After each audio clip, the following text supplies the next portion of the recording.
So next हमारा topic है peptides. Peptide में सबसे पहले डेफिनेशन देखते हैं।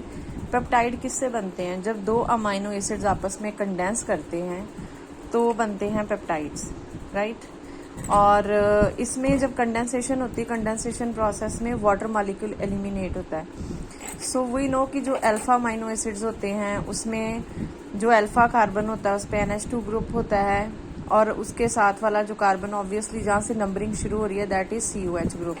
So this is carboxyl group, this is alpha carbon, और इसके ऊपर NH2 ग्रुप अटैच है तो इसको हम कहते हैं अल्फा अमाइनो एसिड। सो दो अल्फा अमाइनो एसिड आपस में कंडेंस होंगे और वाटर मॉलिक्यूल कैसे निकलेगा कि एक ग्रुप का OH और दूसरे का हाइड्रोजन, OH प्लस H हो जाएगा वाटर, और बाकी क्या बच गया? C डबल बॉन्ड O इधर से बचेगा और इधर से बचेगा NH, दिस वन। और ये जो C डबल बॉन्ड NH होता है इसको हम कहते हैं पेप्टाइड बॉन्ड, या इसको कहते हैं पेप्टाइड लिंकेज। जैसे दो अमाइनो एसिड मिक्स हुए, वाटर निकला, तो इसको हम क्या बोलेंगे? Dipeptide. You need to remember that C double bond O NH जो उनका पॉइंट ऑफ कनेक्शन है उसको हम कहते हैं पेप्टाइड बॉन्ड और peptide linkage. Next is there classification. तो classification of peptide is dipeptide, tripeptide, tetrapeptide, polypeptide. Di का मतलब क्या है? ऑब्वियसली जब दो अमाइनो एसिड कंडेंस हुए। ट्राई का मतलब 3, टेट्रा का मतलब 4, और पॉली का मतलब 4 से ज्यादा। तो 5, 6, 7 जो भी कैटेगरी है उसको हम किस में डिफाइन करेंगे? That they are polypeptide. For example ये इन्होंने शो किया हुआ है कि अमाइनो एसिड, एक अमाइनो एसिड का कार्बोक्सिल ग्रुप है plus n number of, n में वेरी फ्रॉम 4, 5, 6, तो कितने सारे अमाइनो एसिड कंडेंस होके जब ये बनती है चेन, इसको हम कहते हैं, इसको हम कहेंगे polypeptide. And this is again the amide linkage.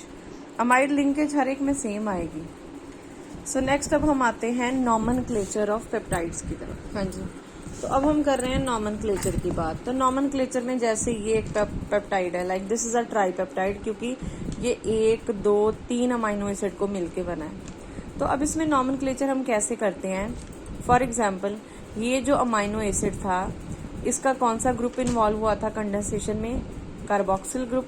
और उससे नेक्स्ट वाले अमाइनो एसिड का कौन सा ग्रुप इन्वॉल्व हुआ इसके साथ? NH2। नाउ सेम ही अमाइनो एसिड है, लेकिन जब वो नेक्स्ट अमाइनो एसिड के साथ कंबाइन हो रहा है तो लेफ्ट साइड पे उसने NH ग्रुप इन्वॉल्व कर दिया, यानी कि दैट वाज NH2, और राइट हैंड साइड पे उसका कार्बोक्सिल ग्रुप इन्वॉल्व हो रहा है। फॉर एग्जाम्पल तो इस ट्राईपेप्टाइड में 1, 2, 3 अमाइनो एसिड यूज हुए for the formation of tripeptide, जिसमें जो सेंटर वाला अमाइनो एसिड है उसके दोनों ग्रुप कुर्बान होंगे। दोनों की कुर्बानी का मतलब कि एक तरफ से NH2 का हाइड्रोजन जाएगा और दूसरे तरफ से कार्बोक्सिल का OH जाएगा, राइट। और यहाँ पे अगर हम काउंट करें तो पेप्टाइड लिंकेज कितनी है? C double bond ONH 1, C double bond ONH 2, यानी कि ट्राई पेप्टाइड में 2 अमाइड लिंकेज, इसी तरह से डाई पेप्टाइड में 1 अमाइड लिंकेज, टेट्रा में 3। तो जितना उसका नाम होएगा उससे -1 कर दो, उतनी उसमें पेप्टाइड लिंकेज होंगी। Now coming to the point कि हम इसको डिफाइन, इसका नाम कैसे लेंगे। तो जैसे ये फर्स्ट अमाइनो एसिड है, लेफ्ट हैंड साइड पे हमेशा अमाइनो एसिड वो यूज शो किया जाता है जिसका कार्बोक्सिल ग्रुप यूज हुआ था, यानी कि it has a free terminal amino group. And और लास्ट में कौन सा है? जिसका there is a C free carboxyl group, तो इसको कहेंगे हम N टर्मिनल एंड, और इसको हम कहेंगे C terminal and. N terminal and bye convention हम हमेशा लेफ्ट हैंड साइड पे लेते हैं, और जो C टर्मिनल एंड है वो हमेशा राइट हैंड साइड पे लेते हैं। तो यहाँ पे इन्होंने और भी एग्जांपल दिए हैं, जैसे 2 ग्लाइसिन है, right. But again you need to remember कि जो लेफ्ट वाला है पार्ट वो N टर्मिनल, क्योंकि फ्री NH2 ग्रुप होएगा इधर, और ये है C टर्मिनल, और नीचे हम ट्राईपेप्टाइड का देख चुके हैं। सो नेक्स्ट है जी ज्योमेट्री ऑफ पेप्टाइड बॉन्ड। तो ये है geometry of peptide bond. Peptide bond क्या होता है? Peptide bond is C double bond ONH, इसे हम कहते हैं पेप्टाइड बॉन्ड, यानी कि ये वाला जो पार्ट है। अब इसकी ज्योमेट्री की हम बात करेंगे।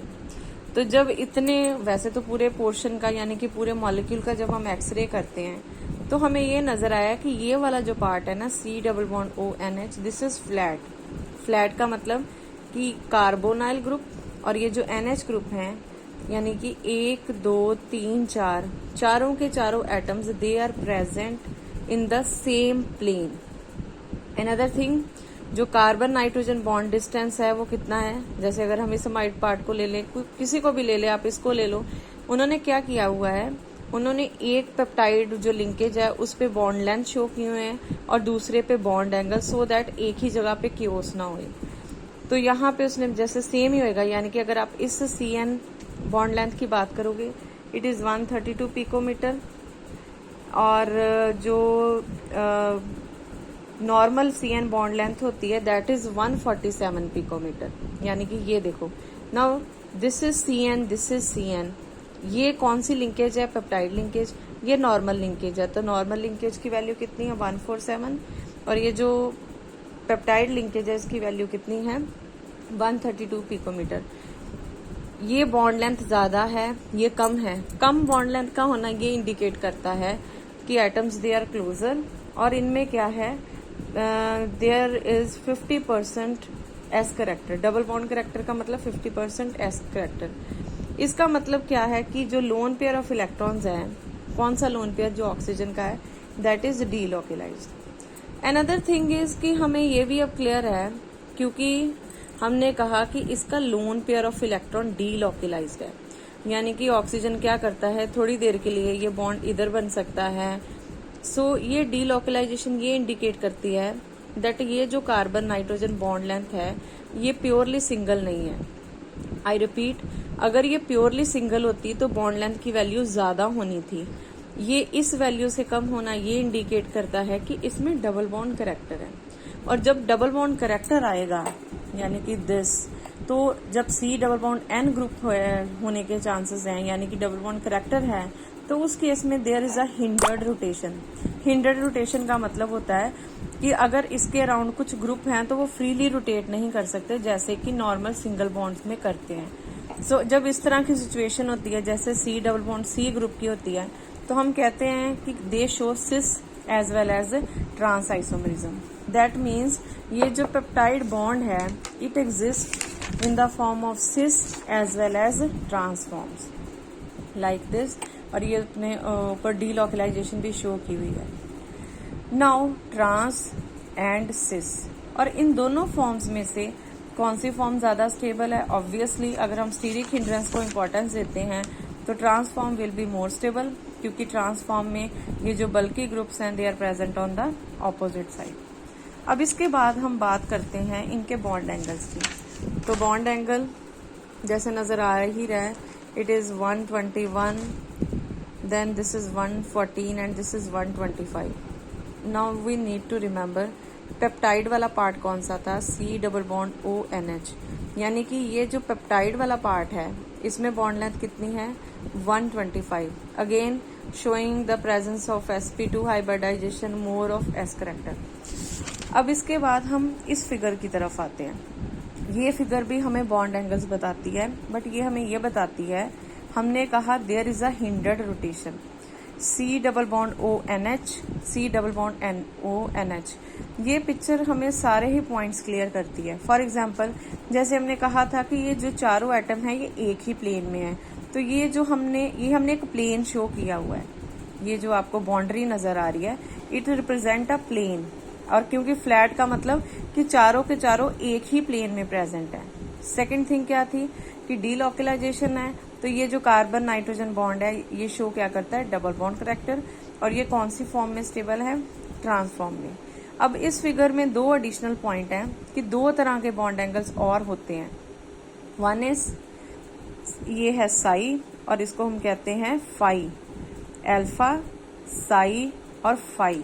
फाई एंगल क्या है जी, फाई एंगल है between R, C and N, और ये कौन सा एंगल है, दिस इज RCC। तो साई कौन सा एंगल है, which is between R, C and C of carbonyl group, और हमारा फाई एंगल कौन सा है, it is R, C and N। ये दोनों ही पार्ट हमने एक पेप्टाइड लिंकेज के शो किए हैं। अब ये जो एंगल्स हैं ये किसने डिस्कवर किए थे, ये किसने नाम दिया था, ही वॉज अ इंडियन बायोफिजिस्ट, उसका नाम था G.A. रामाचंद्रन। और ये जो एंगल्स हैं जो बहुत डिफरेंट और कहीं कहीं नजर आते हैं, इनको हम कहते हैं रामाचंद्रन एंगल्स। और ये किस में निकाले गए थे? That was in a polypeptide.